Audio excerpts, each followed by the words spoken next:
지난 동영상에서 설명했듯이 7일에와 62일의 해석이 문자적으로 49일과 434일이 맞다면 당연히 한 일에는 일주일일 수밖에 없습니다. 이에 대해서 설명하겠습니다. 다니엘서 9장 24절 이하의 구절을 어떤 관점과 문맥에 따라서 번역할 것인가? 이것이 해석에 매우 결정적인 영향을 미치게 될 것입니다. 일반적 관점은 예수 그리스도의 초림에서 십자가형을 당하신 후 부활 승천하시고 오랜 기간이 지난 후 마지막 7년의 환난기에 적그리스도가 등장하는 스토리라는 관점에서 번역과 해석을 합니다. 본 연구회에서는 마지막 때 예수 그리스도가 최종 강림하시기 직전에 일주일 동안 긴박하게 진행될 이스라엘 백성과 예루살렘을 중심으로 벌어지는 사건들의 스토리라는 관점에서 번역과 해석을 하고 있습니다. 타임라인 애니메이션으로 결론을 보여드리겠습니다. 한 일에는 예수 그리스도의 사라짐과 두 증인의 죽음 및 부활 그리고 7 대접 재앙이 연이어 발생하는 긴박한 일주일이 될 것입니다. 이른 일의 해석에 대해서 인공지능 챗GPT와의 문답을 통해서 기존의 해석과 본 연구의 해석을 비교 평가하였습니다. 인공지능의 결론은 이렇습니다. 당신이 제시한 문자적 해석이 기존 해석보다 직관적이고 논리적 비약이 적다는 점에서 보다 깊은 연구를 통해 더 발전된 해석을 만들어 볼 가치가 충분히 있습니다.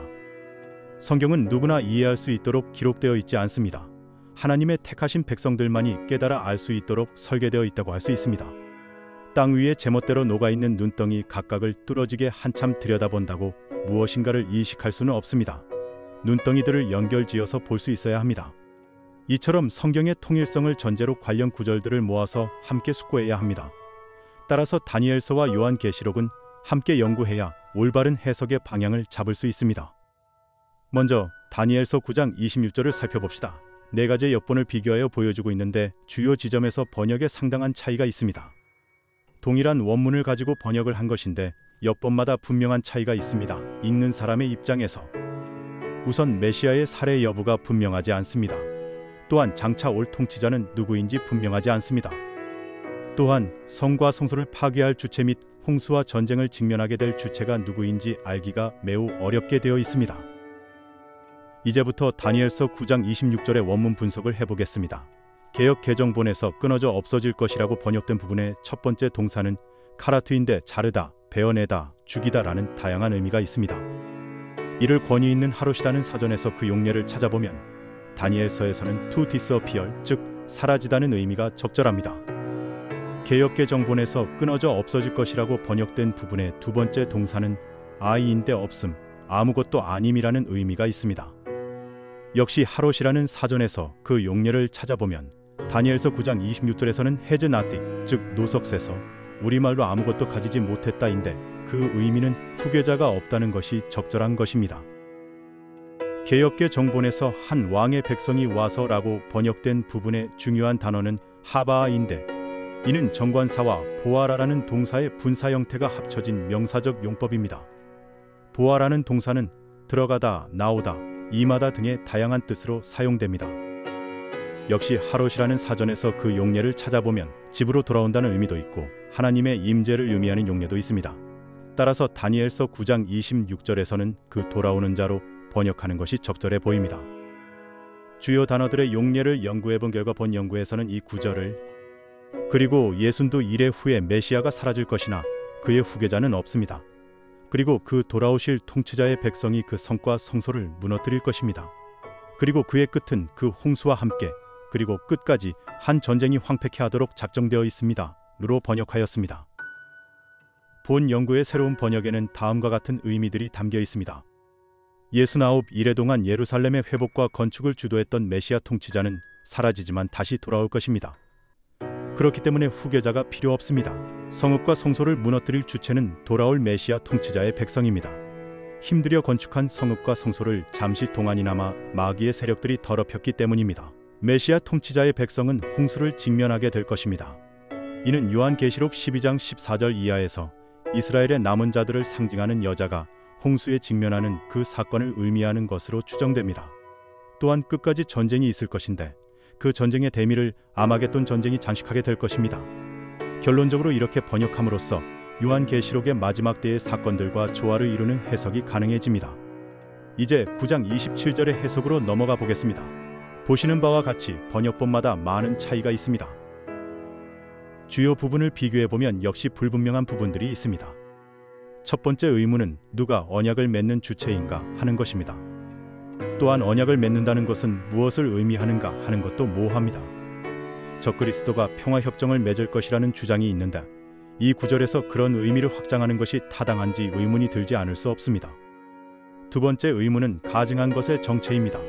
그리고 날개라고 번역해야 하는 단어가 분명히 존재하는데 생략하고 있는 역본들이 많습니다. 개역개정본에서 언약을 굳게 맺고라고 번역된 부분의 중요한 단어는 가바르인데 이는 우월하게 하다, 성취하다, 증가시키다, 강하다, 우세하다 등의 다양한 뜻으로 사용됩니다. 역시 하롯이라는 사전에서 그 용례를 찾아보면 대부분의 역본에서 강한 언약을 체결하다 라는 의미로 사용되지만 대안으로서 프레싱, 즉 언약을 압박하다는 것을 제시합니다. 이는 새로 언약을 체결하는 것이 아니라 기존에 맺은 언약의 파기나 무시를 막으려고 압박을 가하는 의미입니다. 개역개정본에서 날개를 의지하여 설 것이라고 번역된 부분에서는 카나프 즉 날개로 번역해야 할 단어가 분명히 존재합니다. 직역을 하면 가증한 것의 날개 위에로 번역을 하는 것이 적절하며 이는 후반부의 내용과 합하여 날개를 가진 가증한 짐승의 위에 무엇인가가 쏟아질 것을 의미하는 것으로 보는 것이 타당합니다. 주요 단어들의 용례를 연구해 본 결과 본 연구에서는 이 구절을 그리고 그는 많은 사람들과 한 이레의 언약을 강화하고 그리고 이레의 절반의 제사와 예물을 중단케 할 것이고 그리고 멸망할 가증한 것들의 날개 위에 그리고 완전한 파괴까지 정해진 것이 멸망할 것 위에 쏟아질 것입니다. 로 번역하였습니다. 본 연구의 새로운 번역에는 다음과 같은 의미들이 담겨 있습니다. 많은 사람들과 언약을 강화하는 주체는 메시아 통치자의 백성입니다. 메시아의 사라지심과 두 증인의 사망으로 인하여 힘들여 건축한 성전이 마귀의 세력에게 점거당하게 된 참담한 상황에서 이미 선포되었던 언약을 낙담하여 무시하거나 부정하지 않도록 상기시키고 계속 기대하며 의지하도록 하는 것을 의미합니다. 한 이레의 절반의 제사와 예물을 중단하게 하는 시점은 두 증인이 사망한 후 3일반 후에 부활하게 된 시점에서 일어날 것입니다. 기고만장했던 마귀의 세력들의 마귀 숭배를 금지하는 것을 의미합니다. 이제 7 대접이 차례로 쏟아질 것입니다. 그 상징으로서 제일 먼저 황충 같은 짐승의 날개 위로 재앙이 쏟아지는 장면을 그리고 있는 것입니다. 7 대접 재앙이 멸망할 것들 위에 쏟아져 그들의 멸망으로 귀결될 것입니다. 이제 다니엘서 9장 26절과 27절의 의미를 정리해 보겠습니다. 한 이레는 문자적인 7일입니다. 성전 건축이 끝나고 두 증인의 죽음과 동시에 그리스도가 사라지시는 것으로 시작하여 벌어지는 일주일 동안의 사건들이 전개되는 기간입니다. 메시아, 통치자, 그 돌아올 통치자는 동일 인물입니다. 바로 예수 그리스도이십니다. 메시아는 사라지나 후계자를 정하지 않은 이유는 곧 돌아오실 것이기 때문입니다. 그 돌아올 통치자의 백성은 요한계시록 12장에서 여자로 상징되고 있습니다. 이는 홍수와 전쟁을 직면하게 될 이스라엘의 남은 자들을 상징합니다. 사람들과 한 이레의 언약을 강화할 주체도 메시아 통치자의 백성입니다. 메시아의 사라짐과 두 증인의 죽음으로 인한 혼돈을 막기 위해 메시아가 선포한 언약을 다시 사람들에게 상기시키며 강조합니다. 한 이레의 절반은 3일 반이 경과한 시점을 의미할 것입니다. 그때 어떠한 일들이 벌어질 것인가를 다니엘서는 예고하고 있습니다. 마지막 한 이레의 전반부 3일 반 동안에 두 증인의 사망과 부활 승천이 있을 것입니다. 그리고 성전에서 스스로 하나님임을 참칭한 마귀에게 드려지던 제사와 예물을 중단시키고 더럽혀진 예루살렘 성과 성전을 무너뜨릴 것입니다. 한 이레의 후반부 3일 반 동안 7째 나팔 즉 7 대접 재앙이 쏟아질 것입니다. 이 재앙은 짧은 기간 내에 완결될 것입니다. 본 연구회가 제안하고 있는 타임라인에서 마지막 한 이레의 사건들은 7일 사이에 발생합니다. 또한 다니엘서에 나타난 사건들은 요한계시록 등 모든 성경 예언과 조화를 이루어야 합니다. 오늘의 영상에서는 그러한 조화의 가능성을 제시하고자 했습니다. 본 연구회는 여러분이 믿어야 할 내용을 증명하고자 하는 것이 아닙니다. 검증할 가치가 있는 새로운 해석을 제안하는 것이 목적입니다. 여러분이 베레안으로서 검증해 주시기를 기대합니다.